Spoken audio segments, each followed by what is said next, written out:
Let's be honest, we were all played. For the last 12 months, the entire tech world was absolutely convinced that Apple was about to drop a bomb on the living room market. We had the leaks, we had the supply chain confirmations, and we had the timelines. December 2025 was supposed to be the month everything changed. We were ready for the new hardware, the new remote, and the new era of television. And then silence. Absolute, deafening silence. Apple didn't just delay the product, they ghosted us. Right now, millions of people are confused, angry, and wondering if they should just give up and buy a Roku or a Fire Stick instead.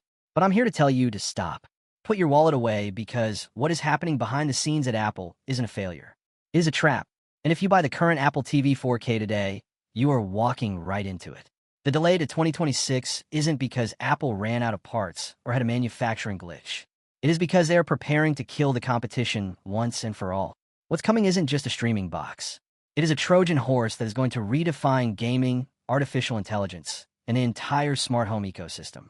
Today, we're going to expose the real reason for the delay, the monster specs hidden inside the new 2026 model, and why this device will make everything else you own look obsolete. To understand the future, we have to look at the ghost of December. Why did Apple let the holiday season pass without a new launch? That is billions of dollars in potential sales left on the table. Tech giants like Apple don't do that unless they have something much bigger brewing in the lab. The rumor mill hasn't collapsed. It has shifted.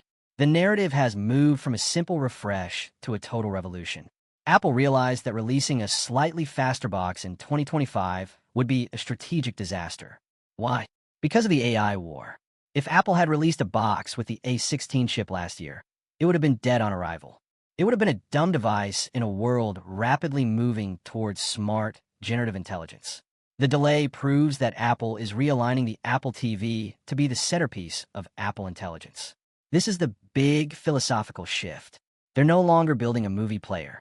They're building a neural brain for your house. And that requires hardware that we have never seen in a set-top box before. Let's talk about the engine. This is where the leak gets truly exciting. The current Apple TV runs on the A15. It's fine, and it does the job, but the 2026 model is rumored to skip a generation entirely and jump straight to the A19 Pro. For those who don't follow chip architecture, let me explain why this is insane. The A19 Pro is expected to be a 2-nanometer marvel. This isn't just about launching Netflix 1 second faster. This is about raw, unadulterated power. The A19 Pro will feature a next-generation GPU with hardware-accelerated ray tracing. Ray tracing is the holy grail of graphics. It simulates how light behaves in the real world, the shadows, the reflections, and the water effects. It makes games look photorealistic. By putting this chip in the Apple TV, Apple is effectively launching a gaming console. We're not talking about Angry Birds on a big screen anymore. We're talking about Resident Evil, Assassin's Creed, and Death Stranding running natively on a box that fits in your hand. This is the moment Apple Arcade stops being a joke. With this power, developers finally have the headroom to port AAA titles directly to the living room. Apple doesn't need to compete with the PlayStation 6. They just need to be good enough for the casual gamer who doesn't want to spend $500 on a dedicated console. And with the A19 Pro, they are way more than good enough. But power is useless if you can't deliver the data. This is the part of the leak that most people are ignoring, but it is actually the most important upgrade for the long term.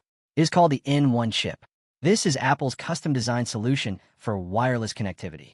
The 2026 Apple TV is rumored to be one of the first devices to fully utilize this, bringing support for Wi-Fi 7 and Bluetooth 6. Why should you care? Because the internet is getting crowded. If you live in an apartment or a busy neighborhood, your Wi-Fi is constantly fighting for space.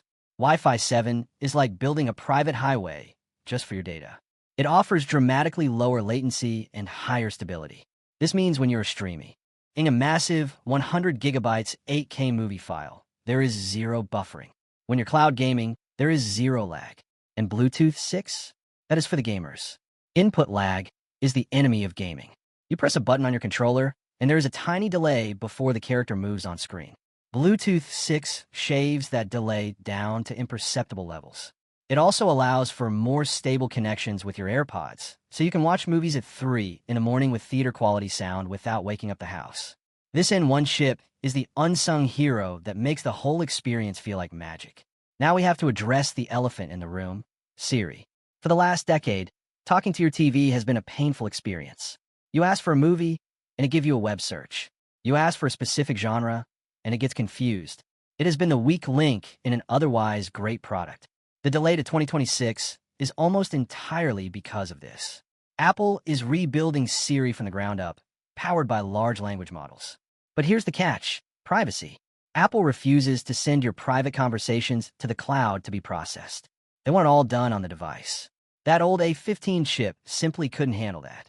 It would choke under the pressure. The A19 Pro has a neural engine specifically designed for this heavy lifting. Imagine the new experience. You sit down on your couch. You don't even pick up the remote. You just say, "Siri, I had a long day. Find me something funny, maybe a 90s comedy, but nothing I've seen in the last year." And it understands. It doesn't just do a keyword search. It understands context, mood, and your personal watch history. It becomes a curator. This is the Jarvis moment we have been waiting for. This feature alone is worth the wait. If you buy an Apple TV now, you're locking yourself out of this AI future. This brings us to the most controversial leak: the camera. For years, patents have floated around showing an Apple TV with eyes. It sounds creepy at first, but in the context of 2026, it makes perfect sense. FaceTime on the TV is currently a clumsy workaround using your phone. A built-in camera or a dedicated accessory that integrates seamlessly changes the entire dynamic of the living room. But it's not just for video calls. It's for presence detection. The Apple TV could know exactly who is in the room. If you sit down, it loads your profile. If your kids sit down, it switches to restrictions mode automatically. It could even support gesture controls. Imagine pausing your music just by holding up your hand or swiping through menus in the air like a scene from a sci-fi movie. This technology exists. Apple has it, and the 2026 launch window gives them the time to perfect it so it doesn't feel like a gimmick. Apple never launches just one thing. They launch ecosystems. The silence in 2025 also hints at a refresh for the audio side of things. The HomePod Mini is ancient in tech years. It is struggling to keep up. The rumors point to a refreshed HomePod Mini launching alongside the new Apple TV. This isn't a coincidence. They're meant to work together as a wireless surround sound system and a smart home mesh network. This ensures that when you walk from your kitchen to your living room, your music and calls follow you instantly. It creates a bubble of connectivity. There's also the looming shadow of the HomePad, the rumored smart display. By pushing the Apple TV to 2026, Apple aligns the release of their screenless computer with their screen-based home hub. It creates a unified front to take down competitors like Amazon and Google. So where does this leave us? The 2026 Apple TV 4K is shaping up to be the biggest leap in the product's history. We are looking at a device that is 50% streaming box, 30% gaming console, and 20% home automation server. It is a beast. If you're struggling with a slow, laggy smart TV right now, I know it is tempting to just buy the current model. It is a great device, but it is a device at the end of its life cycle. Buying it now is like buying an iPhone the week before the September event. You're paying full price for yesterday's technology. The frustration of the delay is real, but Apple is playing the long game. They chose to take the heat for a few months rather than release a product that wasn't ready for the future. And honestly, I respect that, because when this thing finally drops in early 2026, it isn't just going to upgrade your TV. It is going to upgrade your entire home life. My best opinion on this product is that it represents Apple's attempt to own the third screen in our lives. We have the iPhone in our pocket and the Mac on our desk, but the TV screen has always felt a bit disconnected. With the A19 chip and Apple Intelligence, the Apple TV becomes the primary computer of the household. It's not just for watching Netflix, it's for managing your life. If you can wait, you absolutely should. The leap from the current A15 to the A19 is going to be the largest performance jump we've ever seen in a media player. It's the difference between a DVD player and a supercomputer. Hold the line, keep your wallet closed, and wait for the revolution. If you like the video, subscribe, share the video, and hit the bell icon to stay updated on all things Apple. The future is coming, and it is going to be worth every second of the wait. Thanks for watching, and I will see you in the next update.